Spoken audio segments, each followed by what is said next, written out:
Pour faire un bon gâteau, il vous faut de la farine, du lait, des œufs et un peu de sucre en poudre.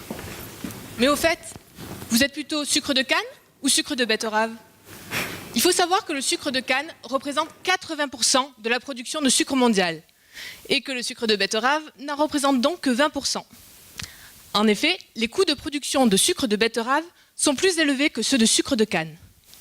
Cela est dû au fait qu'il reste encore beaucoup de progrès à faire concernant la sélection de la betterave sucrière, dont la culture est bien plus récente que celle de la canne à sucre. C'est Napoléon Ier qui en a encouragé la culture, pour faire face à l'embargo continental qui a empêché l'importation de sucre de canne au début du XIXe siècle. Il aurait même remis sa propre légion d'honneur à l'entrepreneur qui lui aurait présenté le premier pain de sucre extrait d'une betterave. Depuis, les sélectionneurs ont cherché à rendre la betterave sucrière plus compétitive. Je vous présente Madame Better. Madame Better est l'une des variétés élites de la betterave sucrière française, au pédigré exceptionnel, puisqu'elle est issue du croisement des meilleures variétés, et ce, sur des générations.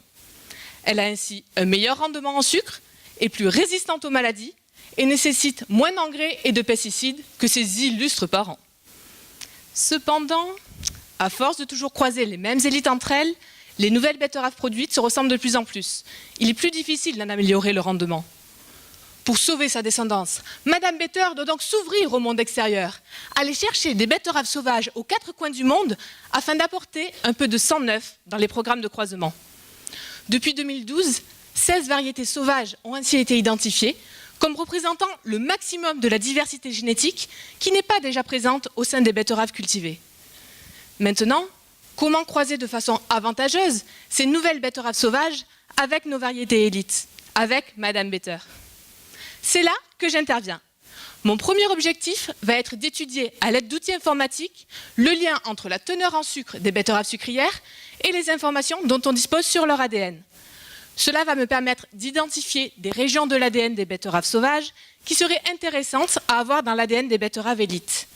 À partir de ces informations, je pourrais simuler différents schémas de croisement grâce à un super simulateur informatique qui me permettra de prédire le rendement en sucre de nouvelles betteraves qui n'auront jamais été observées en champ. Ces simulations serviront de guide pour les croisements qu'effectueront réellement les sélectionneurs afin de produire de nouvelles variétés de betteraves sucrières qui auront bien sûr un meilleur rendement en sucre, mais surtout en évitant la perte de diversité génétique, pour ainsi sauver le futur de la betterave sucrière française, pour sauver Madame Better et sa descendance. Je vous remercie.